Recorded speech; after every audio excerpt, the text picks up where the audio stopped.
আল্লাহ পাক রব্বুল আলামিন সূরাতুল ফাতিহা কারা কারা পারেন না হাত উঠান দেখি।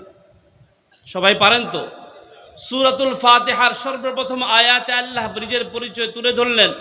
আল্লাহ পাক রব্বুল আলামিন আর আল্লাহর পয়গম্বরের পরিচয় সূরাতুল আম্বিয়ার মধ্যে আল্লাহ পাক তুলে ধরলেন রহমাতুল লিল আলামিন। কেমন পয়গম্বর? যেই পয়গম্বরকে আল্লাহ পাক স্পেশাল ভাবে ইনভাইট করে আল্লাহ পাকের দিদারে মাওলা দেখিয়েছেন, বলুন সুবহানাল্লাহ। কেমন পয়গম্বর? আল্লাহ পাক রব্বুল আলামিন ইমামুল আম্বিয়া বানিয়েছেন। কেমন পয়গম্বর যে আল্লাহ পাক রব্বুল আলামিন নিজের মর্তবা দান করেছেন। ওই মর্তবার পরে কুল কায়নাতের মধ্যে সর্বশ্রেষ্ঠ মাখলুকের নাম মুহাম্মাদুর রাসূলুল্লাহ সাল্লাল্লাহু আলাইহি ওয়াসাল্লাম। সকলেই বলুন না সাল্লাল্লাহু আলাইহি ওয়াসাল্লাম।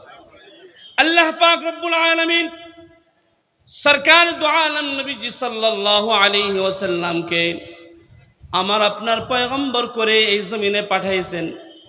কেমন পয়গম্বর? সমস্ত পয়গম্বরকে আল্লাহ পাক এক জায়গায় একত্রিত করেছেন, ইমামুল আম্বিয়া বানিয়েছেন।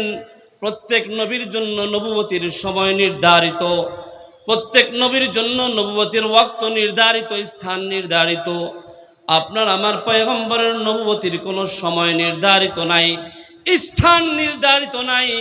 নবুয়ত প্রাপ্ত হওয়ার পর থেকে আল্লাহ পাক পুরা কায়নাতের জন্য, শুধু ইনসানের জন্য না, শুধু জিনের জন্য না, পুরা মখলুকাতের জন্য আল্লাহ পাক আমার আপনার নবীকে পয়গম্বর বানিয়েছেন। সুবহানাল্লাহ।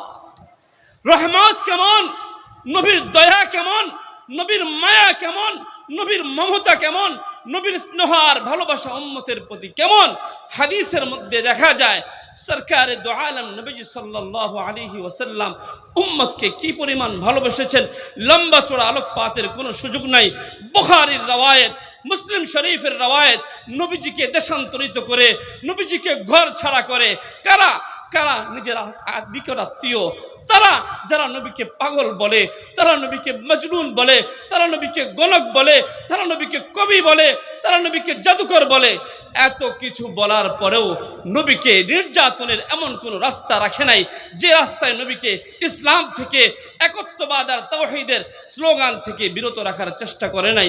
নবীকে ঘর ছাড়া করে, বাড়ি ছাড়া করে, নবীজি মক্কা থেকে মদিনায় হিজরত করে, পেছন থেকে তাকায় নবীজি বলে ওয়াল্লাহ ওয়াল্লাহ ওয়াল্লাহ ইন্নাকি লাখায়রু আরদিল্লাহ ওয়া আহাব্বু আরদিল্লাহি ইলাল্লাহ ওয়ালাউলা আন্নী উখরিজতু মিনকি মা খরাজতু।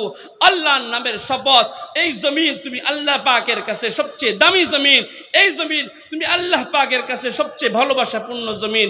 এই জালেমগুলো যদি আমাকে বের না করে দিত তবে আমি তোমার এই জমিন থেকে বের হতাম না। নবীজির দয়া মায়া কেমন? নবীজি ওহুদে দান্দাল মোবারক শহীদ হয়, নবীজি সেখানেও উম্মতের জন্য বদদুআ করেন নাই। তায়েফে রক্তাক্ত হয়, নবীজি বদদুআ করেন নাই। নবী বলে উম্মত তোর প্রতি আমার মায়া কেমন, তোর প্রতি আমার মমতা কেমন, তোর প্রতি আমার ভালোবাসা কেমন। শুনে রাখ, কিয়ামতের কঠিন ময়দানে প্রত্যেক নবী নফসি নফসি করতে থাকবে, প্রত্যেক নবী নফসি নফসি করতে থাকবে, উম্মত নফসি নফসি করতে থাকবে। আমি নবী বলতেছি লিকুল্লি নবিয়্যিন দাওয়াতুন মুস্তাজাবাতুন ওয়া ইন্নী ইখতাবাতু দাওয়াতি।